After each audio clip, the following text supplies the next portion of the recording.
Boa tarde a todas e a todos, bem-vindas, bem-vindos mais uma vez a esta conversa online, desta feita com a Estou a Estudar Português, do Valentim Fagim.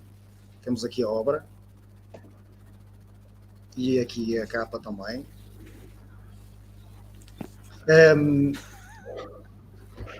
Bem-vindos, Valentim e o Chio.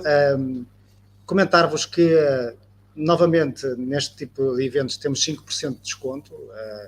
Quem quiser aderir a esta promoção, basta só entrar na nossa página. Eu vou deixar o link na caixa de comentários do Facebook e pode em digito cupão, colocar a opção lançamento online. E pode aceder a 5% de desconto.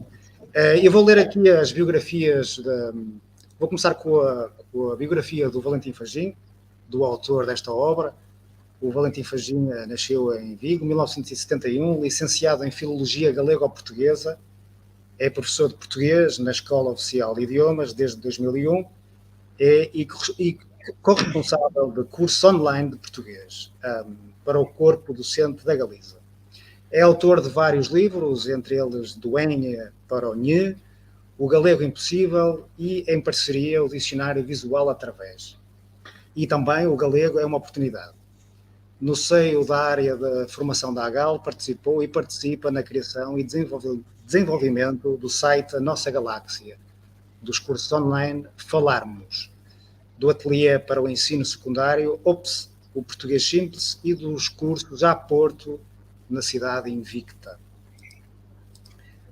O Chio Outeiro, nado na Ilha da Arousa, Galiza, em 1976, é professor de português há 22 anos, com 7 anos é levado para Pontevedra.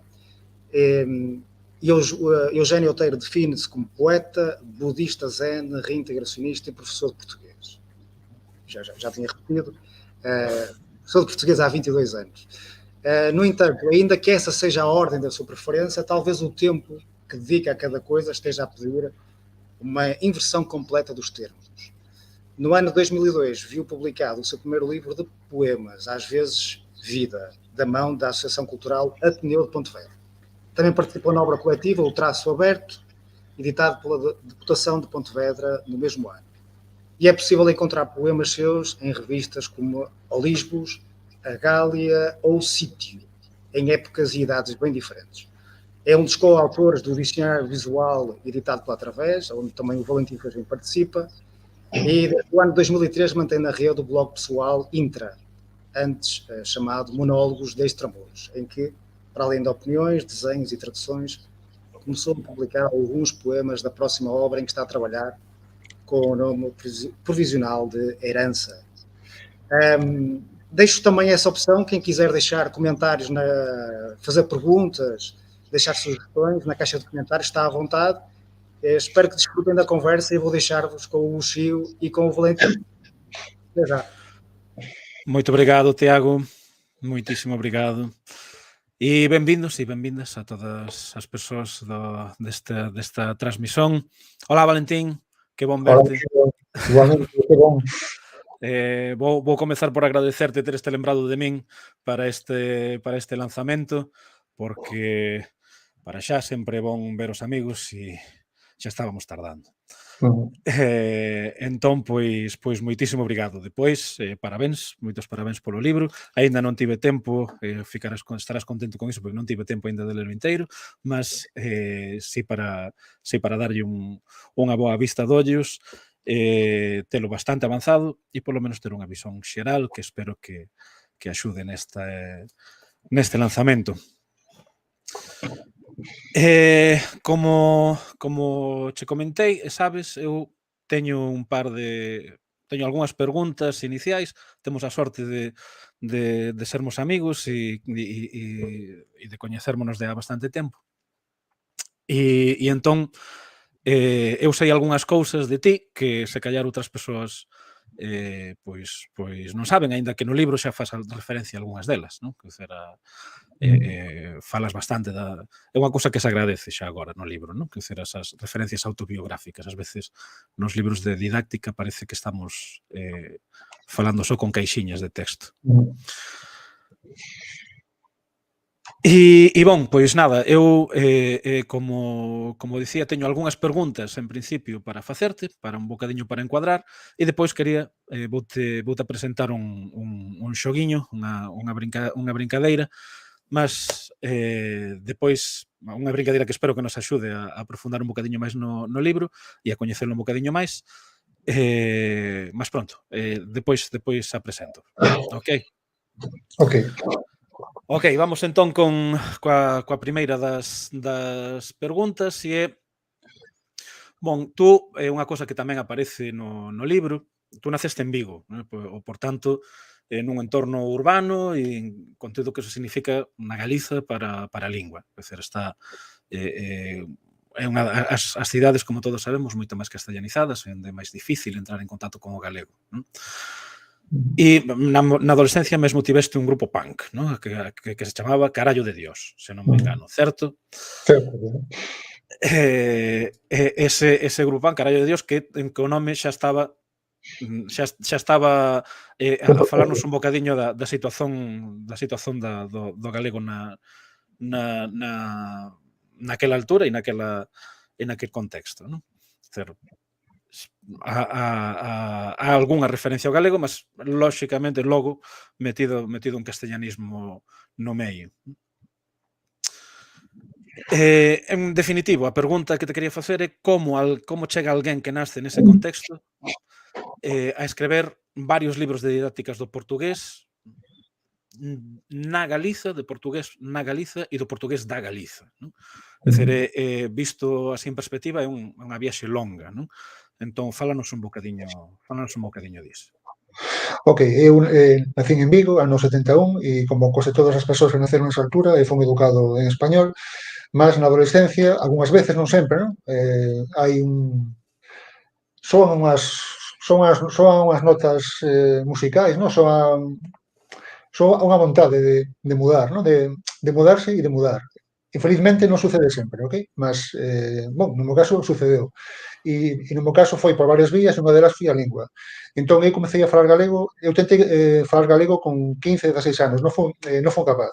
Estaba uns meses paraba, Vigo é complicado para iso. E cando cheguei a Santiago fui capaz de dar o salto. E cando dei o salto pensei, bon, agora decidí falar galego, como vou escrever? E había dúas posibilidades. Eu comecei a investigar, son unha persoa hiperracional, entón comecei a investigar e cheguei á conclusión de que a forma máis práctica para min e para a sociedade e para a lingua era con ortografía portuguesa.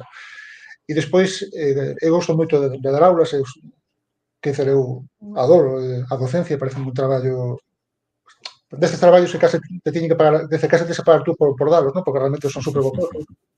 Deses traballos, non? Que as persoas te dicen, Valentín, estamos en xuño, tens monte de ferias, e eu digo, eu teño que ficar calado, non? Porque se digo que non, as persoas, claro, dicen, carallo, ese tipo, mas é certo que non acho en falta as ferias, e cando estou de ferias acho en falta as aulas. E entón, eu gostaba de dar aulas, e comecei a dar aulas de portugués na escola de idiomas, e eu gosto de crear materiais, quer dicer, os manuais, en xeral, que se fan, non son moi adecuados para... Bon, eu en xeral penso que os manuais non prestan, non prestan. En A2 podemos ter ese debate, non? As persoas están en A2, queren ter seguranza, queren ter un libriño, ok, pode ser. A partir de aí é absurdo. Entón, hai que crear materiais. E crear materiais no ano 2022, o xío, é super fácil. Hai 50 anos, hai 40 era máis difícil. Hoxe en día, quero un audio con sotaque do Brasil que fale sobre feminismo. Quero un audio con un sotaque de Angola que fale sobre a violencia policial. E encontras. Entón, comezas a crear materiais, e depois daste conta de que realmente non hai moitos materiais para persoas galegas, ou mesmo para persoas monolingües en español, non? Mesmo para persoas extremeñas, non hai moitos materiais realmente. Quer dizer, non é fácil encontrar materiais úteis. Quase todo o que fan en Portugal é pensado por unha especie de alumno neutro que non existe. Entón, a maioría dos materiais, con todo cariño, mas a maioría dos materiais, eu creo, non sei qual é a tua opinión, mas os manuais escolares que crían en Portugal son prestáveis para galegos.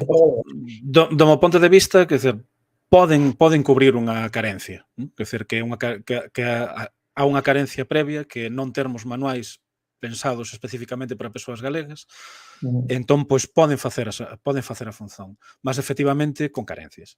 Mesmo cumprindo a función, creo que efectivamente ten moitas... Mesmo aqueles que están pensados para falantes de español, que se achegan bastante máis, no meu punto de vista, sí, efectivamente teñen carencias nese sentido, de adecuación ao público con que realmente está en contacto, non? Pois. É verdade.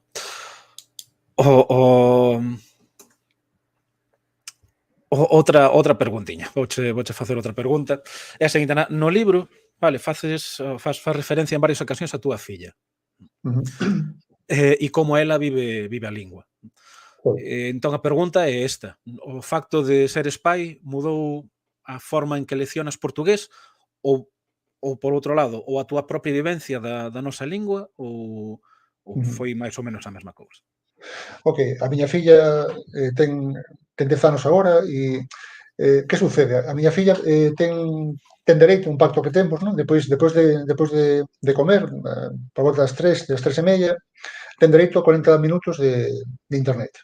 E no fin de semana ten dereito a unha serie e un filme. Que dice, todo iso xunto pode ser, sei lá, 3 horas, 4 horas, non sabería dicer. Na Galicia, a inmensa maioría das persoas da súa idade fan iso en español, somos educados para iso. Mesmo as persoas galegofalantes fan iso en español. A miña filla faino en portugués. E dice, ela todo ese input en portugués. E que te das conta? Daste conta de algo que sempre estás pregoando, mas que é bom velo directamente. Ela, por veces, está falando comigo e mete palabras que eu non coñezo. E digo, e penso, ótimo, non? Que dicer, é input. Que dicer, o input é fundamental. Por que é importante? Hai un tipo de persoas que estuda linguas que dice, estudar linguas é ir ás aulas 2 días a semana, 4 horas, e facer un exame. Ok, está ben, está ótimo, ok, mas é moito máis interesante do que iso. Que dice, por que estudamos unha lingua? Estudamos unha lingua porque nos interesa o que produce unha sociedade. Que dice, unha persoa que estuda italiano probablemente é porque adora a música italiana, ou adora o que for italiano. Que non estuda italiano á toa, non? Que vou estudar, non? Entón apaña papeliños, escreve 50 linguas e apaña unha toa. Iso non fai ninguén. As persoas estudan linguas porque están fascinadas polo que producen as súas sociedades. E entón, se unha persoa está fascinada polo que produce a sociedade portuguesa ou brasileira ou de Angola, o lóxico, o ideal, o rico, é nadar aí. E entón, que vexo eu con miña filla? Que cando faz iso, xurse todo. Que dicer, ela un día con 6 anos, non? Estaba na casa de baño, chámame, papai, axúdame. Ok, que queres? Quero que me fagas unha María chiquiña. E eu non sabía o que era. Mas, vin que teño un pente na mão.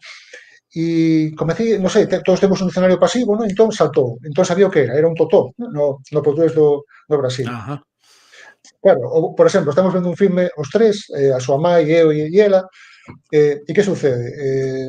Ela acompaña todo, cualquier filme infantil, non? Mas a mãe, cada certo tempo, pregunta e que dixeron? E que dixeron aí? Entón, ela mesma, a miña filla, que lle explica as cousas. Entón, o input é fundamental. Que dicer, estudar linguas non son libros, non son aulas. Todo iso está super ben, todo iso é importante. Estudar linguas, realmente como as persoas aprenden linguas é usándolas. Que dicer, o que nos facemos con idiomas a nivel mundial non é habitual. Que dicer, a inmensa maioría das persoas ao longo da historia, como aprenden linguas, é usándolas. Que dicer, se qualquer persoa que está estudando portugués agora está apenas un ano en Portugal, aprende 1000 veces máis que 5 anos connosco. Pero 1000 veces máis. Por qué? Porque todo o día, chas, liga o radio, tac, liga a televisor, liga a internet, fala coa xente, baixa, compra. Iso é espectacular. Entón, que se aprende? Que as linguas son input. Que dicer, temos que estar todo o tempo lendo, ouvindo, procesando, porque iso depois produce output. En termos lingüísticos, input é aquilo que recebemos, output aquilo que producimos. E esa é a grande diferencia. Quer dizer, as aulas de linguas, as aulas de portugués non pode ser apenas sentarse ali 2 horas, 4 horas, pasarlo ben, malo, regular e facer un exame. É moito máis do que iso. Este ano, por exemplo, estudei inglés, estudei B1 de inglés. E por que estudei inglés? Porque quero aprender inglés? En parte sí, mas en parte para sentirme como un alumno. Eu quería ter empatía, quería sentirme como un alumno. E que me dei conta? Que se non hai input, non dá. Que dicer, conseguí safar no exame de expresión escrita, de expresión oral, mas na comprensión oral teño pouco input e paseno mal. Entón, o que vale para mí vale un pouco para todos. Que dicer, as linguas é interacción. Interacción con todo aquilo que gostamos desas sociedades. Cada un ten os seus gostos. Non? Por exemplo, que gostas do humor, tes o gato fedorento, tes a porta dos fundos, te vas a reír inmenso.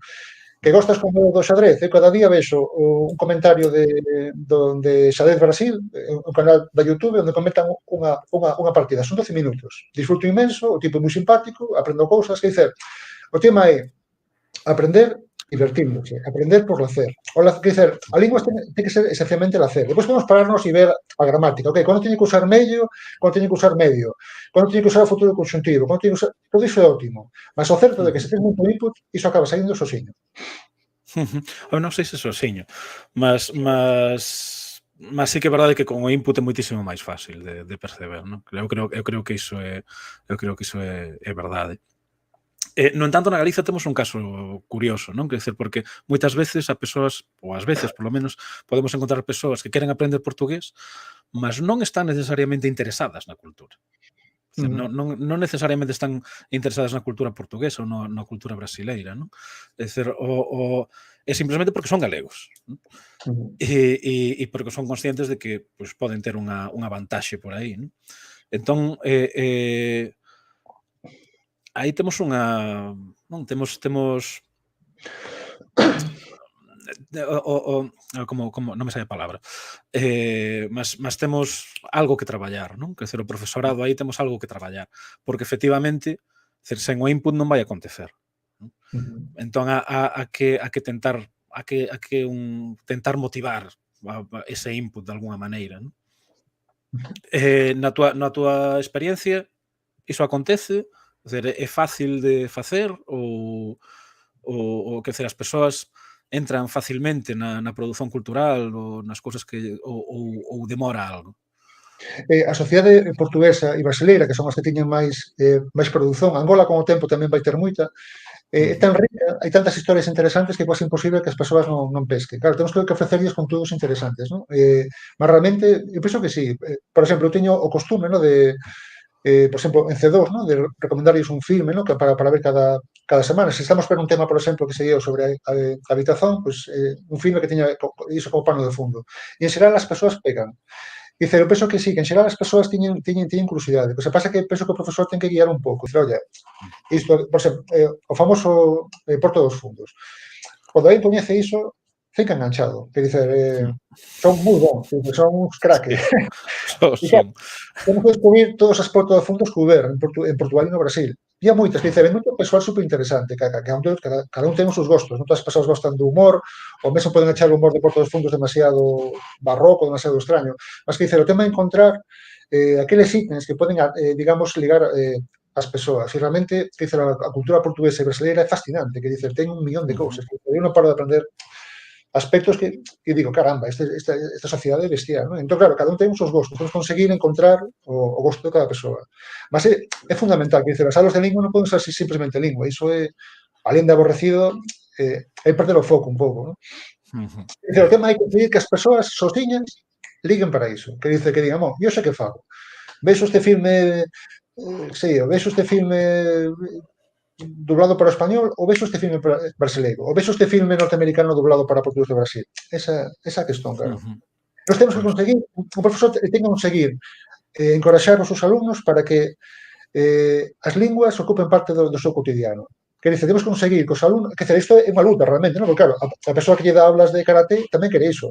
E a persoa que lle dá aulas de, que sei eu, de gastronomía tamén quere iso. Que dice, todos os docentes queremos, no fundo, robar tempo, non? Queremos, esa persoa ten 24 horas, non? Ten que descansar, ten que dormir, ok, todo ben, ten que comer, todo ben, ten que ter amor, moi ben, ten que ter todo iso, non? Entón, nos tentamos que o resto do tempo dedica o máximo posible a nosa materia. Somos ladróns de tempo, non, na verdade.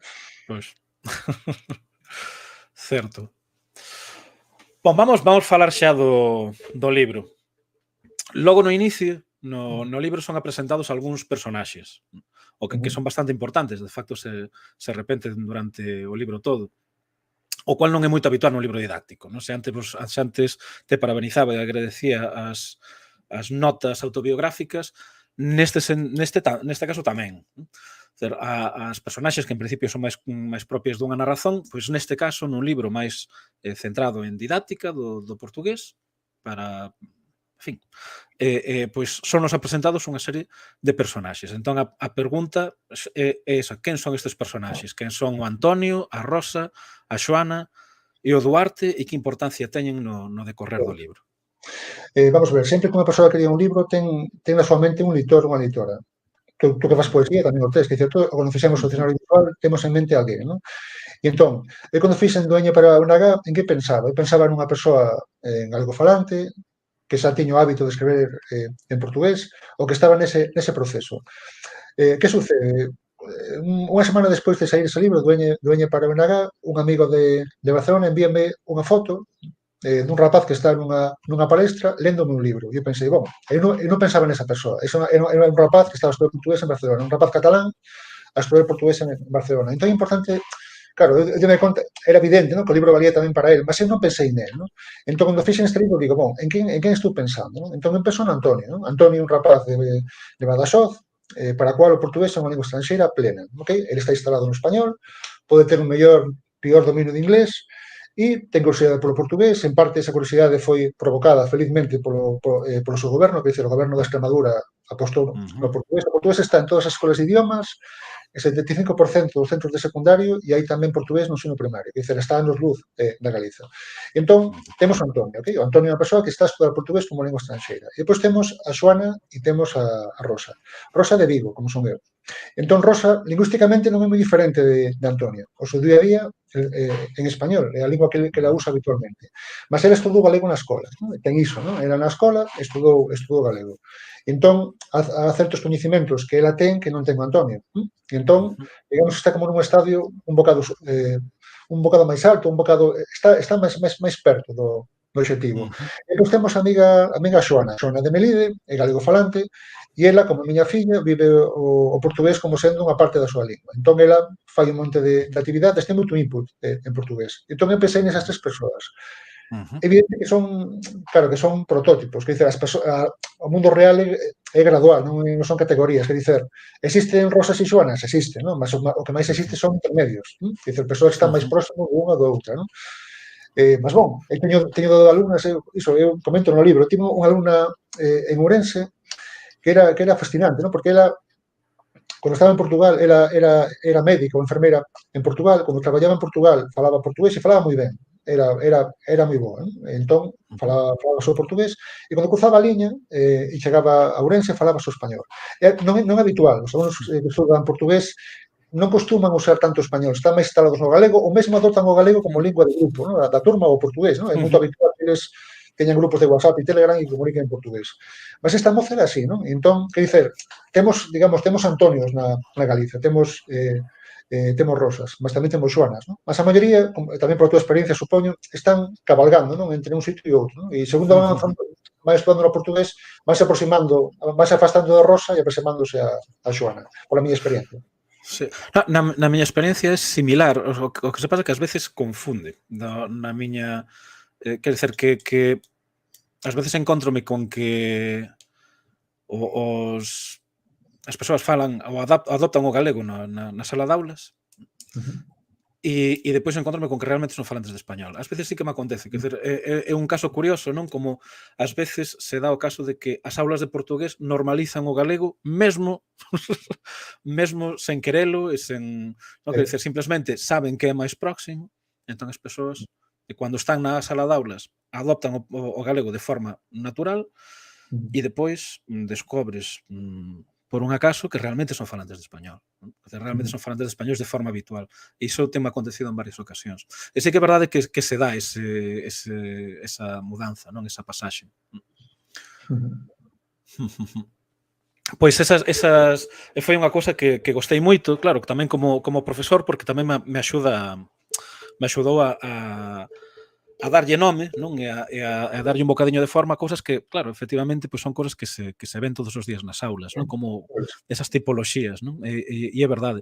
E o curioso, non? Porque durante todo o libro faz bastante referencia a isto pode ser interesante, traballar desta maneira pode ser interesante para o Antonio, mas isto se callar a Rosa non o necesita tanto, mas a Xoana e a Rosa deberían ter cuidado con isto, se callar a Antonio non. É dicir, é nese sentido bastante interesante, non? Como podes ver e como gradúas as dificultades e faz ver e e reflectes sobre as necesidades dos diferentes alumnos. Non? Achei super interesante. Repara, unha diferenza entre un alumno galego e un alumno de Extremadura é a seguinte. Eu unha persoa galega podo dicerlle, oye, ora se sabes usar o infinitiva flexionado, non? Sí, sei usar. E tú falas galego habitualmente. Sí, falo galego habitualmente. Usa entón. Claro, iso con Antonio non podes facer. É dicir, para Antonio non pode usar, bueno, pode usar en español, sería magnífico, non? É mejor irnos, non? Sería porreiro, non? Mas claro, iso non encaixa. Mas na Galiza encaixa. Entón, claro, o que é fascinante de ensinar portugués na Galiza é que todo aquilo que aprenden, ou boa parte daquilo que aprenden, poden aplicalo, que dice, poden usalo. Non é simplemente, bon, ok, eu sei que o futuro consuntivo ten que ir con se, ten que ir con cuando e tal.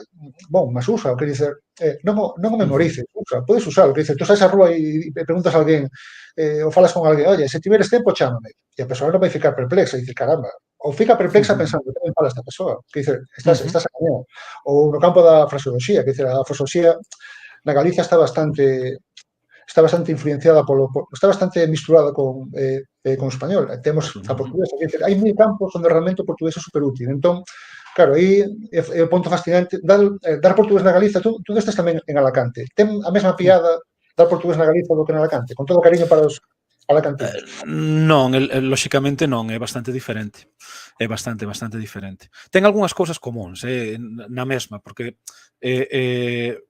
sí que estamos a falar de falantes, non sempre, porque eu no caso de Alacante, por exemplo, tiven incluso alumnado que me viña de Murcia, como Murcia non había aulas de portugués, pois viñan a aprender entón aí era un alumno totalmente diferente a que se callara era propiamente de Alacante. Ás veces tamén en Alacante había persoal que era que viña de outras provincias, de Valencia, por exemplo, e tiñan un contacto, ou que viñan do rural, entón tiñan máis contacto co catalán valenciano, non? Entón sí que tiña algunhas cousas en común no sentido de que eran persoas que tiñan contacto ás veces con outra lingua romance. E entón sí que había cousas, por exemplo, pois as regras de colocación do pronomeátono son curiosamente similares en catalán e galego, en portugués. Non? Entón había cousas que entraban muitísimo máis fácil, cando para un falante de español era complexísimo. Iso era unha cousa super difícil de comprender. Non? Que é unha cousa, claro, que é o que tú dices, que son cousas que se aprenden realmente na práctica, non? Quer dizer, porque para un falante de catalán se callar un bocadiño máis fácil. É verdade que as formas son bastante diferentes, aínda que as regras de colocación, ao final, son bastante similares. Non? Pois. Por qué? Porque teñen hábito criado diso. Non porque coñezan as regras do catalán, mas porque teñen un hábito criado diso. E teñen un hábito criado que ten a ver con a entoación, non? Porque no caso do pronomeátono neste caso é moito evidente. Estamos a falar estamos a cumprimentar agora mesmo o Cristian. Hola, Cristian. Precisamente do Río, en que colocan os pronomes átonos de forma moito diferente, precisamente porque teñen unha entoación moito diferente tamén, non? É dizer, entón, iso é unha cuestión precisamente de input, non? E de hábito criado. E iso, aínda que há unhas regras que podes explicar, entra moitísimo máis facilmente cando tes o ouvido habituado a esa música, non? a esa entoación, a esa forma de entoar as frases, e entón vai sair de forma natural porque moito probablemente tú tamén vas a estar facendo esas frases. E de facto na Galiza non estamos a perder, por exemplo, as formas de colocación do pronomeátono porque estamos a perder a entoación galega, non porque estamos a perder as regras, non? É porque estamos a perder a propia entoación. Estamos a coller directamente a fraseoloxía do español, entón, pois claro, estamos a entoar diferente tamén.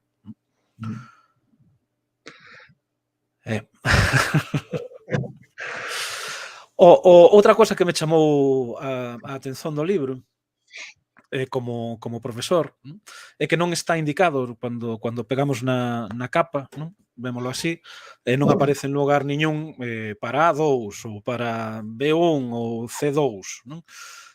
Non parece estar indicado para niñún nivel en concreto do cuadro europeo de referencia. Non? E resulta bastante extraño para aquelas persoas que, como eu, pues, estamos familiarizadas con a literatura da didáctica do portugués. Non? Quería te preguntar por qué. Vamos ver, se fose un manual escolar, ¿no? Un manual de verdade, non? Que é un manual con audicións, onde se traballa todas as destrezas, aí penso que fai todo sentido, non? Mas realmente este manual é un manual de consulta, que dice, é un libro que se alguén que está a estudar portugués que ter reunido todo aquilo que é significativo ten, que dice, é un manual que tenta que todo ese tipo de información, por exemplo, cando se usa o S surdo ou S sonoro, dame dicas para usar o S duplo, dame dicas para saber onde teño que usar medio ou mello, dame dicas para o futuro consultivo, dame dicas para os tempos, para os tempos compostos. Todo iso como estar espallado, ciscado. Entón, claro, aquí a idea é que estesa todo xunto. Entón, realmente, é un manual para unha persoa que quere estudar portugués e que dice, bon, as aulas están ben, mas eu quero ter un libro para poder consultar todas as dúbidas que teño. E nese sentido, vale tanto para unha persoa que está comezando en A2, eu tentei que aquilo máis complexo ficase o máis claro posible. De facto, unha das persoas que leo o libro, hai varias persoas que me axudaron. Unha delas, unha coleo, chamase Ángela Calo, foi a unha niña en B2, T1 e C2, e ela apañou o libro e marcou todo aquilo que lle parecía escuro. Iso axuda, quer dizer, os libros, claro, é bon que o lean non só os teus colegas, non? Que está moi ben, non? Tamén persoas que os poden chegar a usar. E ela foi marcando, claro, e había cousas que decían, mas isto non é escuro, mas se para é escuro, entón é probable que o sexa, non? Entón, fun refacendo. Entón, é útil para unha persoa de A2. É útil para unha persoa de C2 tamén, porque, repara, cando unha persoa estuda portugués ou qualquer lingua, sobre todo portugués, nunha fase inicial aprende. E lentamente non só aprende, é capaz de explicar o que aprendeu. E iso é un punto importantísimo. Quer dizer, cando dominamos unha materia, non cando entendemos, sino cando somos capaces de explicar. Ese é o punto final. Quer dizer, un profesor a priori capaz de facer iso. E entón, que vexo eu en C1 e en C2? As persoas saben, mas custes moito explicaras. Non son capaces de ter as palabras certas para explicar, o cual constatan ao fundo que non o dominan, non? E entón, este libro tamén axuda a iso, axuda non só a saber por que son as cousas, senón a ser capaz de explicalas. E entón, nese sentido, é un libro que pode ser útil desde A2 ata C2. Tamén é verdade que pode ser unha persoa hiperoptimista que penso que existen superalumnos, non? Pode ser, non? Valentía, ninguén, iso as persoas non son tan ambiciosas, pode ser, non? É certo que son hiperoptimistas, iso é verdade, non? Cos alumnos.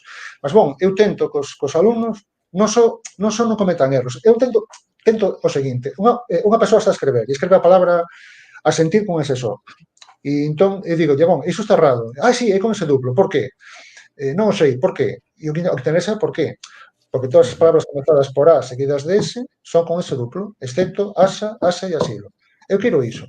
Que dicer, eu en C2 aspiro iso. Eu son tan optimista que eu aspiro iso en A2, mas iso é un disparate, ok? Eu son consciente que é un disparate. Os optimistas somos así. Mas, bon, en C2 eu aspiro iso, en B2, en C1 e en C2. Entón, non cometer erros, senón ser capaz de explicar. Entón, por iso é tan importante nas aulas de linguas. E iso, claro, unha persoa sosiña non o consegue, o traballo en grupo. Quer dicer, tú te traes un texto para 4 persoas, corrixide isto, e falan entre elas, e aprenden inmenso, aprenden moitísimo, porque sempre hai alguma persoa que explica as cousas, non? Entón, non chega con saber, temos que conseguir explicar. Todos nós temos que ser alumnos profesores, quer dicer, temos que ser alumnos e depois ser profesores as persoas que saben menos do que nós. Entón, nese sentido, o manual dá para todas as persoas. Mas, bon, pode ser que eu sexa optimista demais, pode ser. Non, eu concordo contigo, non? Que sobre todo nos niveis máis altos, nos Cs, non? Nos C1, nos C2, as persoas teñen que ser capaces de explicarlo. Eu creo que eso sí é importante, especialmente no C2, tal vez, máis do que no C1, mas sí.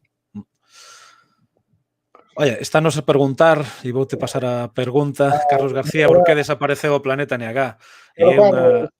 Que pena, que pena. O planeta NH, aquí foi un gran traballo do Víctor, que foi o grande director do PXL. El conseguiu un software para facer este xogo. O planeta NH, para xente que non saiba, eran testes de 20 preguntas sobre moitos temas diferentes, mas había moitos de lingua, non? Por exemplo, cafés. E entón, 20 preguntas sobre cafés, non? Un bico, un carioca, todo iso, non? E entón, infelizmente, o site desapareceu, tiña un monte de visitas, era espectacular, desapareceu porque a persoa que facía o software, que era francés, deixou de facelo. E así de duro o mundo da informática. Mas é certo, Carlos, é pena, porque era espectacular. É verdade, eu lembro moito, e ademais usaba moito en aulas. Eu tamén usaba. Daba moitísimo xeito. Sí, para facer concursos era espectacular. Era xenial, era absolutamente xenial, sí. As aulas, o xío, concordarás conmigo, o xogo é fundamental. Hai que Concordo bastante, hai que sí. xogar. Hai que xogar moito. Concordo. Ujú. Eu debo recoñecer que nos últimos tempos, tal vez por estar nos niveis máis altos, nos CES, bon, en cursos en que teño menos tempo tamén, este ano tiña un A2 B1 integrado, entón era super difícil encontrar tempo para facer outra cousa que non fose ir ao esencial, que ás veces o esencial pois non é necesariamente, ás veces o esencial é unha excusa para dicer que viste as cousas, se realmente teres traballado, non? Quer dizer, ves a gramática, o léxico, mas ao final non tiveste tempo de polas en uso, que realmente interesa. Entón, nos últimos tempos, mas sí que concordo e é unha experiencia que dizer, eu non sei se é esencial e se a xente aprende mellor, supoño que sí, mas sobre todo pasa moito mellor. Quer dizer, as aulas vívense mellor, non? Quer dizer, e iso é esencial. No, Ser e felices. aprenden máis. E tú repara, tú tes un xogo cualquier, non? E entón hai unha pregunta. E unha equipa falla. E a equipa seguinte acerta. Os que fallaron non esquecen iso na vida. Non esquecen, porque, claro, lembramos ese tipo de frustracións simpáticas, que dicen, as persoas non fican chorando por non acertar, non? Mas, que dice, iso fica para sempre. Entón, os xogos son fundamentais realmente para as aulas. Ahora inventaron o termo este como gamificar, bueno, pero bon, Sí, gamificación. Sí. claro, e en portugués é tan fácil de facer iso, que dicer, unha persoa galega ou unha persoa de Extremadura super rápido xa ten input, que dicer, desde o inicio xa pode facer xogos con eles, non? Tal vez se estudas turco sexa máis complicado, non? Mas estudando portugués é super fácil. É E os verdade. manuais escolares, en xeral, diso non teñen moito. Non hai Pois, moito xogo. eu nunha ocasión, para os de C1, fixen unha cousa que foi levar un xogo de mesa en portugués, evidentemente, e que aprendesen a xogar. Que bon. Era o Catán, ainda por cima. Claro, un bon xogo, sí. Entón, quer dizer, asegureime antes de que non tivesen xogado nunca, entón tiveron que ler as regras. Foron 2 horas de aula. Claro, que bon. Foi unha aula que se deu sosiña. Mas realmente, quer dizer, as persoas estaban, quer dizer, a final, a última media hora deu para xogar un bocadiño Que e bon. as persoas estaban super entregadas. A verdade é que foi unha moito boa experiencia. Agora co tema da COVID non se podían levar cousas que se tocasen e tal, entón non se pudo facer cousas así en grupo. Entón xa uns anos disto, mas realmente sí que deu un xogo moito bon. Bon, e por falar en xogos, iso, unha cousa que tú agora dixeste, eu non sabía que era así, mas de facto unha cousa que me deu nas vistas é que o libro se lé con bastante facilidade, non? A redacción é moi rica en recursos, non? Isto é o que acontece cando pedes a outro profesor que está acostumado e está nestas alturas a avaliar exames a ler o teu libro, non? Pois que che vai ver a riqueza textual, a riqueza lexical, e claro, é super rico. Logo se ve que é moi rico en recursos, tanto textuais como gramaticais, como lexicais, e o estilo, mas o estilo é super brincallón, é moi vivaz, entón fai que se leia con moita facilidade. Unha cousa que me chama moita atención e que te caracteriza por outro lado é a túa tendencia para as metáforas sensitivas, non? O sea, un bocadiño falabas das notas musicais, non? O falabas do galego en Vigo e como te chegaban unhas notas musicais, non? Outras veces falas de cores, moitas veces falas dos sabores da lingua, moitas veces falas dos sabores da lingua, o cual, para os que te coñecemos e sabemos que eres un guloso, pois xa enseguida nos dá para rir un bocadiño, non? E esta creatividade, non, que estás, pois dá lugar a algúns títulos de seccións que che super interesantes e super engrazadas, non? E que, por outro lado, poden ser algo confusas, porque tal vez a unha persoa que leia o índice por primeira vez, pois se callar non a recoñece, non sabe exactamente de que lle estás a falar, non? Entón, o xogo que quería propor, o que quería facer a seguir, era para xa ver se te consegues lembrar tú propio, que eu para xa o que fixen foi misturalas, non as puxen por orden para ver se consegues ou non. E depois, pois, si as recoñeces, pois poderíamos, se callar, falar un bocadiño de que trata e da importancia de tratar ese tema en un libro como este. Achas? Acho, vamos lá. Ok, vou ver entón se consigo partillar o... Vamos a ver. Aquí. Teño aquí a presentación. Non sei se se está a ver. Sí, parece que sí. Ok. Entón, como dicía, vamos comezar por ver algúns... como vemos, eu quixen facer tamén unha presentación brincallona con o Valentín Brincallón, que é o que eu coñezo. Entón, pois aquí o temos, este o noso Valentín Brincallón, este o grande Valentín, ok? Ok. Entón, o grande Valentín preséntanos este libro con estes títulos de seccións que vamos ver se sabemos de que tratan. Primeira, certezas e dúbidas. Bon, isto é importante porque xa en A2, moitos dos erros que as persoas cometen están ligadas aquí, non? Aquí temos, por exemplo, de calques, sobre todo. Temos o por supuesto, que se transforma en por suposto, temos o desde luego, que se transforma en desde logo, temos o ao mellor, que nace de a lo mejor, temos o igual, non? Igual chove, non? Igual chove, non? Entón, sempre fago brincadeira con iso, non?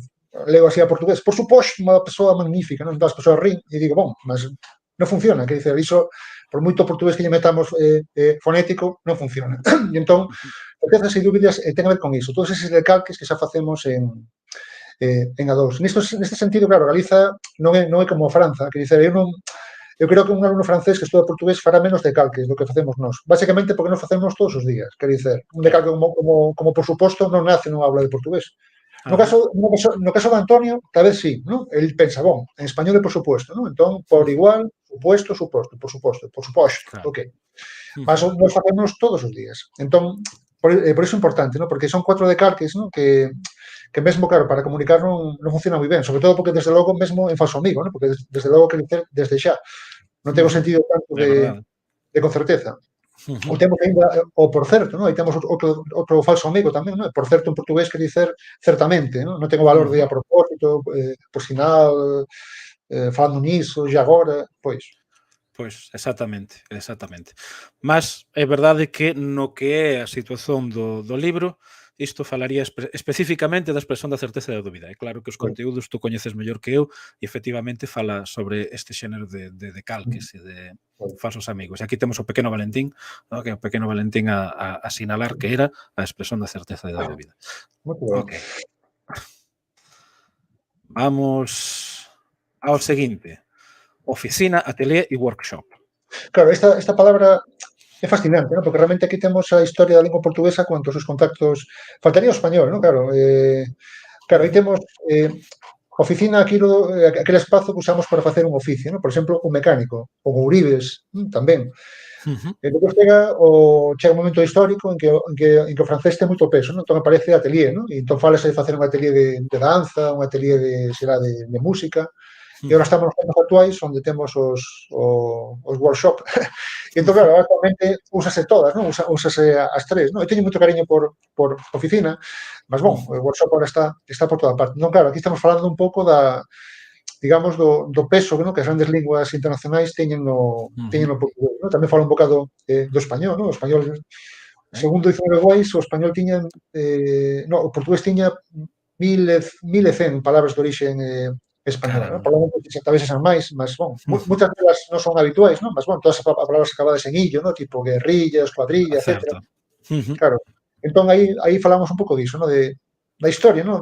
Da interacción entre o portugués e as grandes linguas externas, non? Francés e inglés, nomeadamente. É curioso, porque até quase unha historia de Europa, non? Quer dizer, de dominios culturais segundo a época, é verdade. Pois. Temos ainda animal de estimación, mascote, que penso que é francesa, e ahora no Brasil usa moito peche. Felizmente, dirá alguén, bon, eu penso que felizmente, non? Porque está tendo esas dúas, mas, bon, ahora peche shop e todo iso, bon. Claro, lógico. Sí, estranxerismo. Claro, o grande debate, non? Claro, cando unha forma estranxeira e cando non é, claro, é un tema complexo, non? Comentaba o Marco Neves, ¿no? O grande Marco Neves, ¿no? Que na súa última obra, ¿no? Era a historia do portugués desde o Big Bang, ¿no? E que o persoa que o lo criticou por usar Bim Bam, non? Claro, é un tema complexo, non? O estanxerismo, non? Claro, Claro. algúns están É, dentro, outros están en proceso de entrar, é é complicado. verdade. E probablemente no caso no caso do portugués e do español, sendo dúas linguas tan próximas até xeográficamente na propia orixe, Pois, é moito probável que haxa moitas palabras que é difícil saber, non? Onde comezou antes. pois. Vamos con unha outra sección. Sou un hífen e en portugués traballo un bocado máis. Sí, quer dicer, aquí realmente quería falar un bocado, no, de como de como esta palabra quer dicer, ten un peso en portugués maior do que en castellano, mas claro, con acordo ortográfico houve bastantes mudanzas, e entón non é tan fácil, quer dicer, un tema onde os alumnos de C2 e o propio, no, temos dúbidas, no, realmente. Eu aquí É concordo con Álvaro Iriarte, no? Álvaro Iriarte foi pena, no, que no acordo ortográfico non limpasen aínda máis, no, o uso do hífen, pois realmente é complexo, no, que dizer, non hai unha lógica, e cando non hai unha lógica todo input, o que se pasa, claro, ter input con milhares de palabras que teñen hífen non é fácil, no, entón, claro, a clásica crítica, no, de por que, como era, por que cor de rosa ten hífen, no, e cor de laranxa non, no, claro, un e tantas misterio. cousas, no, claro, son misterios, claro, entón, claro, eu personalmente eu concordo, eu penso que o hífen era bon que ainda desaparecese máis, realmente. No entanto, concordarás comigo que o portugués é unha lingua en que fai máis sentido. No sentido en que, por exemplo, é unha lingua en que há máis hábito de ver hífens, non? Ainda que só sexa pola separación dos pronomes átonos, por Sí, para exemplo. mí, Non? Que é unha cousa que xa está bastante na propia lógica da grafía, non? Do portugués. Mas sí que é verdade que se calhar había que limpar máis, sobre todo para racionalizar, non? Porque no caso dos pronomes é evidente, non sí, há dúbida ninguma, mas despois. ortografía do hífen. Vamos ver unha outra sección. O Mesozoico galego. Non me lembro, verdad? Deixa pensar. Apañeite. O Mesozoico galego. Claro, eu gosto moito das metáforas. Unha das persoas que me validou que foi o amigo Gonzalo Constela, que é o director da miña escola, non? Ele Coñezo. comentaba isto, que está ben a poesía e tal, pero que a veces é difícil de entender. Entón eu, algunhas veces, colocaba a poesía e depois colocaba a explicación. Mas apañéchesme, camarada. Lamento moito, non lembro. Lembro Vamos ver que nos dio o pequeno Valentín. Léxico ou expresións galegas comúns con o portugués máis esquecidas. Aquela típica cousa, non? De que explicas unha cousa e di, isto na Galiza non existiu nunca, non? E de repente aparece, pois eu lembro que a miña avó dicía, ou ser esa arqueoloxía da lingua que moitas veces temos que facer nas aulas, non? Que tamén creo que é un traballo super interesante, non? E cando comecei a dar aulas, teño moito entusiasmo, teño aínda, non? Mas, claro, hai cousas que xa chega un momento que son rutineiras, non? Entón, eu lembro, ao principio, que alguén decía, saía, por exemplo, a palabra leilán, non? Leilán. Entón, leilán, que bon! O meu avó dicía leiló. E eu anotaba todo iso, non? Mas chega un momento que deixei de anotar porque era eterno, non? Que dicer, na zona de Ourense, iso acontecía continuamente, non? Palabras, pero palabras fascinantes, non? Tomar a que, por exemplo, eu non sabía que na Galiza iso existía, non? Entón, unha alumna dicía, sí, a miña avó dicía tomar a que, e eu preguntaba, e tú? Non, eu xa non o uso, claro, apenas está aí, non? Claro, apenas está que é a lingua dos avós, non? Mas non é a lingua dos netos ou dos fillos, non? Mas, bon, aínda lembran, aínda hai unha pequena ligazón. O Mesozoico, eu adorei a metáfora, por iso quixen colocar. Apañaste, verdade? Aínda te podo apañar máis veces, vamos ver o que temos por aquí. Eu gosto O dos xogos. O dicionario e o Google. Ok. Vamos ver, isto se mudou moito, non? Mas aínda hai persoas atadas ao antigo, non? Que dicer, está ben usar dicionarios en papel, mesmo dicionarios electrónicos, mas realmente o Google é espectacular para saber se unha expresión é habitual ou non.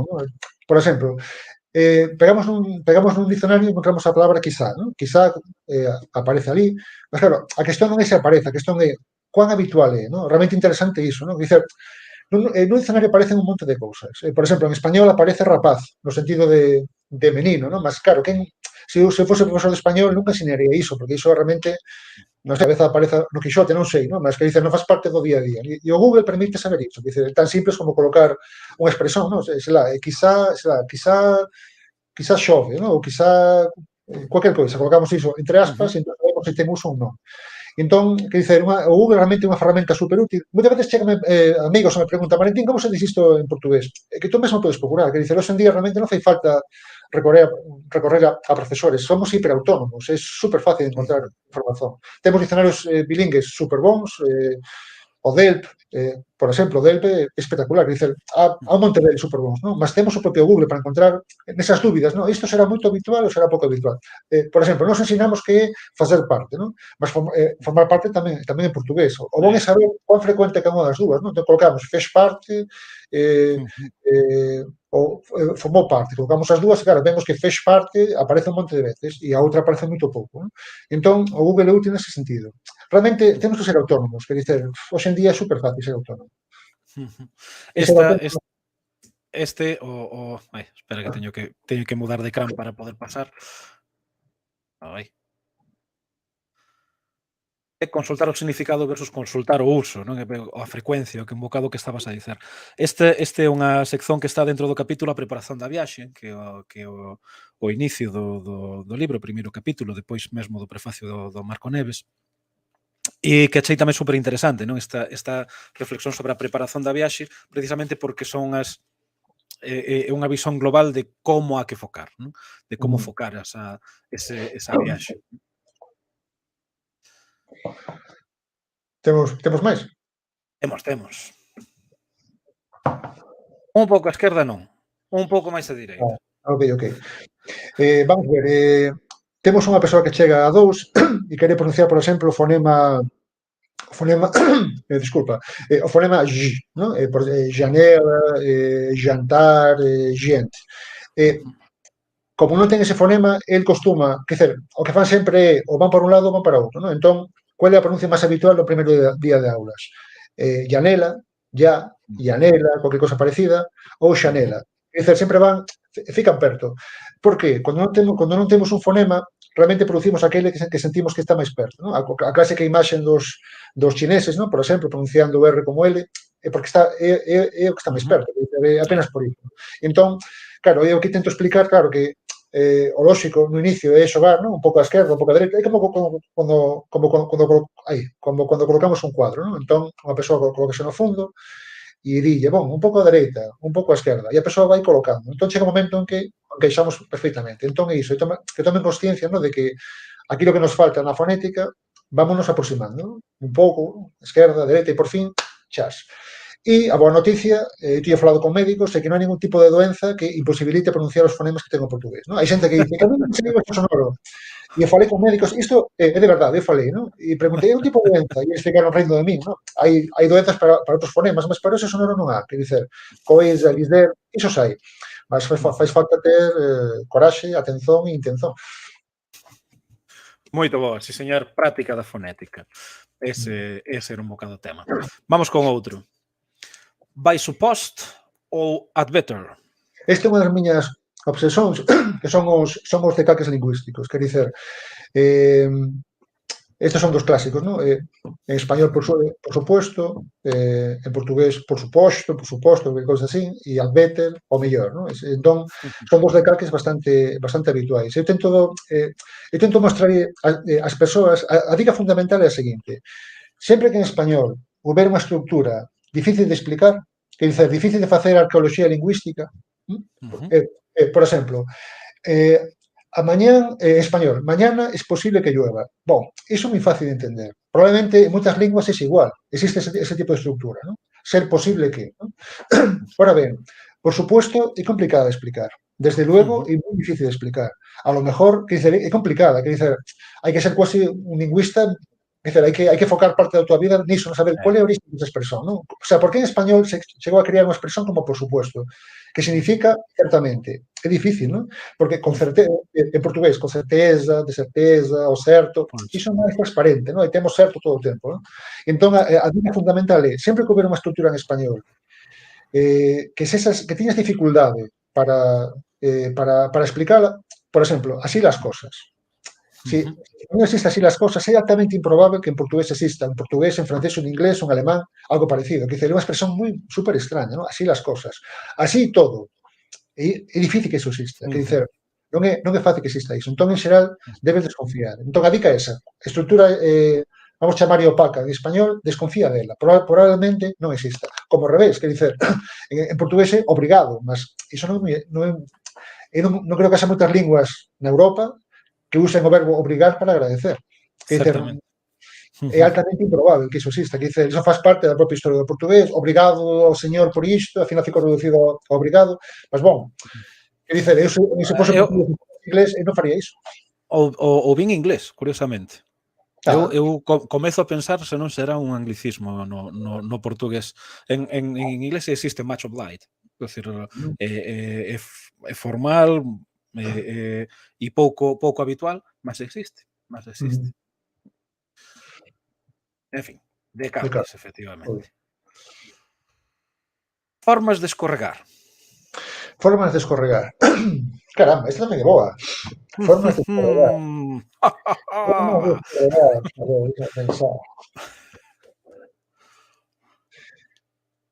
Apañei de outra vez. Eu penso que era de calques, non? Mas non é de calques, entón, esta. Sí, señor. Sí, señor. Sí, mas isto non lembro. Lémbramo tú. Falsas semellanzas e de calques lexicais. Concretamente é unha introdución a depois comezas a falar un bocadiño máis detidamente en decalques de diversos tipos. Mas un bocadiño para falar das posibilidades de decalques, faz unha introdución que se chama Formas de escorregar, falsas semellanzas, e falas sobre falsas semellanzas, introduces o tema, digamos, non? O sea, falsas semellanzas e decalques lexicais. Pois. Cando estudamos linguas, cando alguén estuda chinés, non é fácil que faga un decalque, porque sabes, confía de todo, e falsas semellanzas é casi imposible, quer dicer, tú mesmo que en chinés escutes a palabra vaca, non pensas que teña a ver nada co bovino, non? É puro acaso, non? Mas cando están moi próximas, claro, os decalques dispáranse, porque moitas veces funcionan, non? Tú pensas en español, eu falo español, e eu digo puerto, e en portugués é porto. Bon, entón podes pensar, entón consecuencia será consecuencia, pode ser. Claro. O digo tierra, e en portugués é terra. Entón, que se lleva, ambiente será ambiente. É lógico iso, non? Porque están moi próximas. E depois a falsas semellanzas, claro, hai un dicionario brasileiro que recolle 1200, que dice, non está nada mal. Entón, iso, sí, realmente, dices, estas son as zonas onde é máis fácil escorregar, non? E onde provocamos máis ruido, non? Porque realmente, claro, os decalques e os falsos amigos dificultan bastante a comunicación. Despois, por a miña experiencia con persoas, porque eu he estado moitas veces en conversas, non? Con persoas galegas e portuguesas, entón estou super atento, non? A persoa galega mete un decalque ou mete un falso amigo e a persoa portuguesa raras veces para a conversa e dice, oye, disculpa, non, eu non percebi, disculpe. Non, eles son tan amáveis que a súa mente tenta saber qual é a orixe dese. Entón, claro, a conversa continúa e eles fican presos, non? E eu noto como a súa testa fica francida, fica así, sabe, tensa, non? Porque está tentando encontrar a explicación, non? Mas, o certo que funciona, é un ruido, non? E un ruido, claro, sempre que queremos comunicar temos que evitar os ruidos, e os decalques e os falsos amigos son fundamentais. E nunca reparaste que moitas veces os portugueses moitas veces en conversas dese xénero depois din, e como tú dices, non? E entón iso é como tú dices, non? Que está a dicerse, esa é unha expresión que nós non usamos, non? Pois. E continuamos a escorregar. Aquí neste caso tirei unha palabra, pequenas escorregadías. Caramba, que boa esta. É moi lindo, pero non, pequenas escorregadías. Ajá. Pequenas escorregadías. Que poderá ser? Que palabra poderá ser? Pois perdín neste xogo tamén, Xío. Méteme esa palabra. Pequenas escorregadías.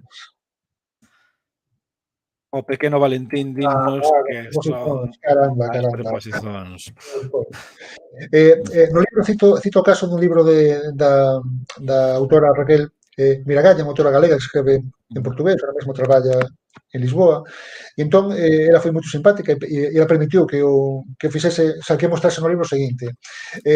Ela crea unha novela, esa novela é revista por unha amiga portuguesa, Xoana Palla, e, claro, o que interesante é que foi o que Xoana Palla encontrou como errado, non? Claro, e eu pensaba ao principio, bom, habrá moito léxico, non? Mas non ia por aí o asunto, non era o léxico, era a gramática. E dentro da gramática eran estas, as preposicións, eran estas. E por qué? Porque, claro, son pequenas, é verdade, que dice que se todas tiñen unha sílaba, e son escorregadías no sentido de que non hai lóxicas. Quer dicer, por que en portugués é ir de carro e en español é ir en coche? E así pronto. E así pronto. E é así pronto, dase continuamente. Entón, este terreno dá para moitos erros. E un dos erros onde un profesora de portugués está a aprender todo o tempo. E nós cometemos erros tamén, que é fácil cometer erros aí. No? Ir a camiño, que é unha infinidade de ser responsable por, que hai un monte de posibilidades. Que aí, e non se vería por un número, non? Mas probablemente haxa 300 casos, máis ou menos, non? Máis, non? Onde son diferentes o uso da preposición en portugués e en español, e non hai lógica, que dicer, non é tan simple de saber, que dicer, na ortografía é simple, non? Que dicer, unha serie de regras, a acentuación son regras, mas aquí non temos, aquí é ao Deus da lá. É verdade. E eu na miña experiencia, non sei se a ti te acontece, a mí sí que me acontece que segundo vai avanzando o ano e estou máis exposto, paso máis tempo exposto ás composicións e as producións dos meus alumnos, en que costuman estar un bocadiño máis contaminadas, pode ser de alguma maneira, non? Comezan a soarme ben comezan a soarme mellor, non? Cousas que no inicio do ano pois non me soarían ben, non? Porque non teño todos eses meses de hábito. E cando estou no fin do ano é unha cousa que lle teño terror, porque teño sempre a impresión de que estou a enganarme con as preposicións, constantemente. Porque é aquela cousa en que se introduce moi facilmente. O descorregadías achei super gráfico, porque iso, porque entran moi facilmente, non? No corrente dos hábitos, non? Pois. Vamos con máis un. Vivo diferente, mas ne sempre dá certo. No, esta é moi fácil. Claro, isto Antonio non interesaba, mas eu supoño que Antonio tamén vai echar interesante. Claro, aquí, que sucede? Unha persoa chega a dous e a súa... Claro, todos chegamos con un preconceito, ¿no? Con unha serie de preideas, ¿no? E a preidea é, bon, o portugués e o español son lingüas diferentes, en galego hai moitas formas, a veces hai palabras que son sinónimas, ¿no? E entón, probablemente, todo aquilo que en galego sexa diferente do español debe ser portugués. Por exemplo, se en galego temos desde e temos dende, con certeza, en portugués ten que ser dende, porque en español é desde. E este mecanismo en A2 funciona continuamente. Entón, en A2 hai que traballar moito isto, e dicer, olla, persoal, iso ni sempre é así, non? E de facto, claro, as persoas acaban enchendo os textos, non? Con acadar, con un monte de palabras que, claro, que non encaixan, non? Entón, o tema é ese. Sí, señor, tendencia que crear para preferir as formas diferentes. É iso. Vamos con máis unha. É máis vello do que ele e aínda maior. Pois, claro, este é un tema interesante, este para galegos é interesante, non? Porque a forma tradicional galega é esta, non? É máis vello, máis novo, isto é a forma que usan a imensa maioría das persoas idosas, non? Isto é a forma habitual, non? Entón, maior ten a ver con tamaño, non? Mas, claro, bon, isto, infelizmente, claro, son destas cousas onde, claro, é pena, non? Que claro, que as persoas non reflitan un pouco que está a suceder, non? Que dice, isto hai 100 anos sería a única forma da Galiza, sen dúbida, e hoxe en día está ficando tan para atrás. Eu lembro o caso creo que foi o director de Galaxia, colocou no Twitter un libro con erros que tivera que foran corrixidos polo corrector. E el cometera este erro, el puña é máis xoven, non? E entón digamos, o propio corrector do seu texto tampouco corrixiu. E eu lembro que Eduardo Maragotto comentou no Facebook, olla, mas pasoute isto. E eu non gostou moito dese comentario. Que dicer, chega un momento, que dicer, temos unha forma que é xenuína galega, estás a perder, infelizmente, ¿no? Con todo cariño tamén, para o propio director de Galaxia e o seu corrector non se dan conta, ¿no? Entón, vai sobre iso, ¿no? Sobre as formas de comparar idades e tal. Unha historia triste, tal vez. Máis Sí. falabas máis concretamente sobre o obxectivo, lóxicamente, mas é verdade que esa tamén, de facto falas diso tamén no libro, nesta sección concretamente. Pois, se quedar, dar portugués ten esa parte un pouco triste, ¿no? Que ensinas cousas que, claro, que oxalá fosen a forma que todo o mundo saiba, ¿no? Mas non é. Pero, bon, A ver, ten a parte triste de reparar niso, non? De ter que estar moitas veces a reparar como esas falas se están a perder. O sea, pues iso, como a miña avó nunca diría máis xoven, non? O sea, o máis novo, o máis vello, con certeza. Mas por outro lado tamén ten a alegría de poder dicerles, oye, repara como falan os vellos. E con un bocadiño de sorte recuperala. É verdade. Esta outra, lavaxen, centrifugazón e por fin... Aquí serían os sufixos, ¿no? Que dicera aquí realmente o que o persoal ten que ter claro é o seguinte, en español é moito habitual, unha ferramenta moito habitual para crear palabras, o uso do participio como sustantivo, ¿no? Todo isto en español sería lavado, centrifugado e secado, ¿no? Enlatado, temos un monte de palabras. Ese tipo de, digamos, de estrategia de creación de palabras en portugués quase non existe, ¿no? Entón aí temos que hai outra solución, ¿no? Moitas veces se axen, lavaxen, se caxen, mas nem sempre, ¿no? Aí temos centrifugazón. Aí está, sufixación diverxente. Ese sería o tema. Sí, señor. Como ben dicías antes, é un dos teus asuntos favoritos, de calques. Este que localizaste logo, imagina cualquier persoa lendo o índice e dicendo lavaxen, centrifugación, mas este libro non eras tú a estudar portugués. Sí, na segunda, que é verdade, na segunda edición o que podo facer é colocar entre paréntesis o texto máis frío. Mas eu achei interesante, non? Eu achei interesante e simpático, non? Gostei e por iso estou a brincar con isto, non? Que tamén o bon é que dá para brincar. Se o puxeses ben non poderíamos estar a facer agora mesmo isto. Claro, sufixación diverxente só é moi frío, verdade? Claro. Mas, bon, que hai persoas que gostan máis do frío, non? Claro, aí cada un ten as súas temperaturas. Vamos con máis un. Pedazos de realidade. Sí, isto ten a ver con o seguinte. As linguas, entre o portugués e o español, nen tanto, están moi próximas, non? Mas vamos por un caso do portugués e do español. En portugués temos, por exemplo, que exemplo podía colocar?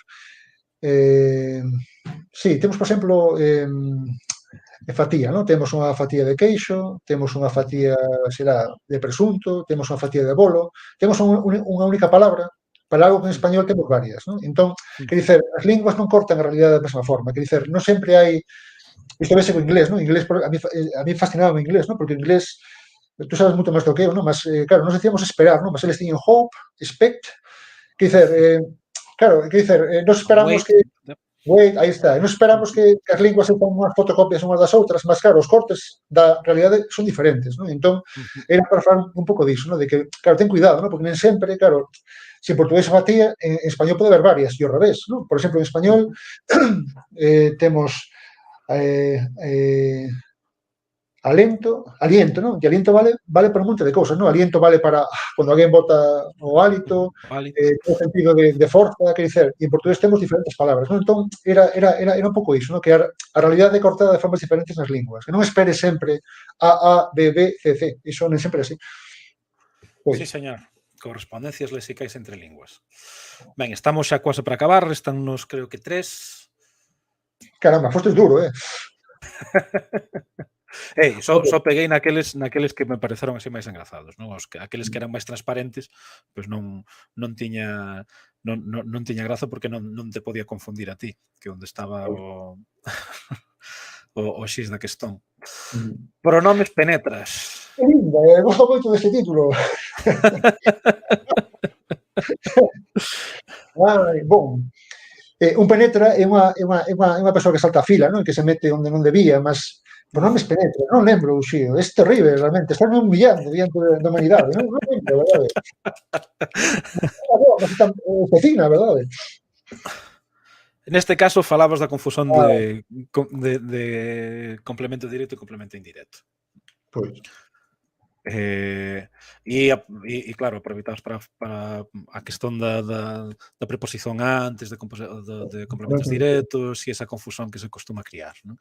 Pois. Claro, esa tamén non é, o sea, triste non, mas que dicer, claro, sempre poño o mesmo sempre, non? Sempre todos coñecemos xa, non? Hai unha ave na Galiza que de cor negra e é chamada biche do crego, non? Biches o crego, que dice, o complemento directo antes, en galego, non tiña preposición a, que dice, era igual do que en Portugal, mas infelizmente iso mudou e de facto este é un erro que acontece en C2, que dice, moitas persoas conseguen apañalo, mas outras non, que dice, claro, esa pequena preposición, ¿no? Escorregadía, ¿no? Que nos claro, e é un erro super habitual en niveis altos. Que dice, cando temos erros en niveis altos, este é un deles, é super habitual. Se a crise afectou aos operarios, este tipo de estructuras. É verdade, é verdade. E depois isto, iso, penetra tamén no sentido de que depois, a hora de colocar o pronome átono, é dicir, entre un o e un lle, pois moitas veces colocas un lle cando debía ser un o, non? Ou colocas un obxecto indirecto cando debía ser un obxecto directo. Pois.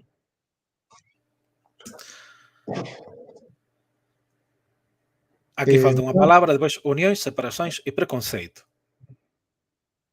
Unións, separacións, que lindo. Realmente, joder, fico pasmado. Está moi ben. É que, serio, que antes estaba o Tiago, eu, tú, 3 poetas. Unións, separacións e preconceito. Caramba, boa, mas ahora unións e separacións, que pode ser? Pronomes con verbos, pode ser? Preposicións e artigos. É simple, é super simple, é verdade, sí, preposicións e artigos, é verdade. Pois. Sí, aquí básicamente, isto é máis útil para Antonio, mas non só, non? Porque, por exemplo, unha persoa galega espera ver coa, con, coas. Exacto. Claro, iso pode facer parte da lingua falada, de facto é bastante habitual, mas na lingua escrita non se faz, non? Entón, temos unións que a veces están xuntas, non? Tipo du, tipo nu, na, todo iso. Por veces están separadas e, pois, preconceito no sentido, disto fala moito tamén o Marco Neves, non? Que dice, o Marco Neves, cando lle peden unha traducción, se el coloca dun todo xunto, ás veces as persoas protestan. E chega un momento que se acabou autocensurando, pobre. E entón, claro, e ele explica, non? Claro, que esa forma tradicional, que dice, aparece nun monte de escritores, mas, por veces chegan modas, non? Chegan preconceitos, no fondo, é un preconceito, non? O preconceito de que se esta xunta tenga menos prestixio, non? Entón, iso. Ese conceito que eu gosto tanto do Marco Neves que o de falso erro. Falso erro. Acho impresionante. E que en Portugal é tan habitual, curiosamente, non? Pensar que é un erro e que non é, non ten por que ser. É a tonicidade, estúpido. Sí, esta máis fácil. A chave, a piada do portugués de Portugal son as vogais átonas. Há persoas que pensan que, claro, que pensan, no Brasil é máis fácil, mas eso non interesa, quer dicer, o interesante é que en Portugal e no Brasil son esquemas diferentes e os dous son fascinantes, quer dicer, e no caso do portugués de Portugal, está todo o tempo pasando o E para E, leite, velocidade, é espectacular, non? Pasar o para U, non? Portugal, a chave no portugués de Portugal, tomando sempre como base, digamos, as formas galegas, non? Que dicer, que sucede? Unha persoa galega pega nun xornal en portugués e pesca tudo, non? E ás veces escuta iso mesmo que está a ler e non é tan fácil. Porque a chave está aquí, está na tonicidade, que dicer, faltan. Há vogais que desaparecen, vogais que perden forza, mas aí está a piada, non? E no caso do Brasil, o esquema é diferente, non? Entón, realmente, eu penso que toda a persoa que estuda portugués con moito entusiasmo e con moito cariño debía tentar falar das dúas formas, a portuguesa e a brasileira, porque realmente son dúas formas tan fascinantes, non? De transformar o galego, non? Claro, é como meter o galego nunha marmita, non? E que saian dous produtos diferentes e, claro, Que dizer, é fascinante xogar con iso, non? Tentar pronunciar das dúas formas. É verdade. Vocalismo átono, sí, señor. E, se non me engano, este xa debía ser o último. Confío que sí, porque xa fiquei super mal. Que dicer, son autor e o dous non tiene idea. Mas era normal, é que reitero que estas son só unhas poucas seccións, há moitísimas máis. É dizer, o libro é bastante máis amplo e cando vin pensei, aquí a brincadeira. É o xogo é fundamental. Eu xa non vou esquecer nunca este. Destino en tránsito, último. Claro, isto ten a ver tamén co deseño da contracapa, foi feito polo Iván Suárez. Claro, o bon das linguas é que non hai destino, que dice, non hai un destino fixo, non chegas, estás sempre en tránsito. Aprender linguas é fascinante. Mesmo que sexa, para min é a miña lingua, non estou aprendendo unha lingua estranxera como portugués, non? Mas, e para os galegos pode ser tamén a súa lingua. É fascinante. Estamos todos os días a aprender, todos os días. Se temos input, ¿no? Se temos contacto, ¿no? E todos os días ficamos fascinados, ¿no? Con, caramba, pues non sabía isto, non sabía aquilo. Se vamos ás orixes das palabras, é delirante, ¿no? Que dicer, eu recomendo ás persoas que dicer, saber a orixe das palabras é máxico, que dicer, amas as palabras, ¿no? Por exemplo, como unha persoa aprende, ¿no? Que a palabra retaliar, ¿no? Ten a ver con talión, coa lei do talión, ten máis cariño. Retaliar, que difícil. Non, repara, retalión, é a lei do talión. Ah, que lindo. Que dice, deban coñecer a orixe das palabras, non? O azar, non? Por exemplo, azar, que en portugués é má sorte, en español é máis neutro, mas en portugués temos o de azar, claro, ten a ver con a flor da laranxeira, en español azahar, non? Por qué? Porque os árabes, cando xogaban aos dados, que conseguía tirar a flor da laranxeira, gañaba. Saber todo iso axuda, non? A ter cariño polas palabras. As palabras é bon amalas, non? E para amar a alguén temos que saber de onde ven, non? Entón, iso, sempre estamos a aprender cousas novas. As linguas son fascinantes, o portugués é fascinante, e o portugués non é turco ni é chinés, é super accesible. Podemos aprender inmenso e, bon, xa está. Non tirei o compartillar para facerte calar, ao contrario, porque pensei que podías continuar a falar sen necesidade. Sí. Bon, pois pola miña parte é todo. Moitísimo obrigado e moitísimos parabéns outra vez polo libro e benvindo de volta, Tiago. Muito obrigado polo teu tempo, muito obrigado polo xogo, adorei e gosto moito de xogar, somos iguais nicho. Foi un xogo moi bom, que non sabía que ias facer e realmente un xogo óptimo, apañaches dúas veces, tío, moi ben, gostei. Pois, obrigado aos dois. Confesso-vos que eu adorei o jogo e aprendo muito com vocês dois. Acho que foi fantástico. Este vídeo fica como arquivo, depois quem quiser voltar a ver este vídeo, acho que vai valer a pena voltar a ver este vídeo para também quem quiser aprender, não é? Agradecer a todas e a todos que me colocaram comentários. Não é possível responder aí a todos os comentários, mas fica o agradecimento a todo o público, ao Valentim e ao Chio. Fica também essa sugestão, ainda vão a tempo de entrar no nosso site e adquirir o livro do Valentim. Muito obrigado uma vez mais e vemo-nos numa próxima. Muito bem. Adeus. Muito bem. Tchau, Grande muito prazer. obrigado. Muito obrigado. Obrigadísimo.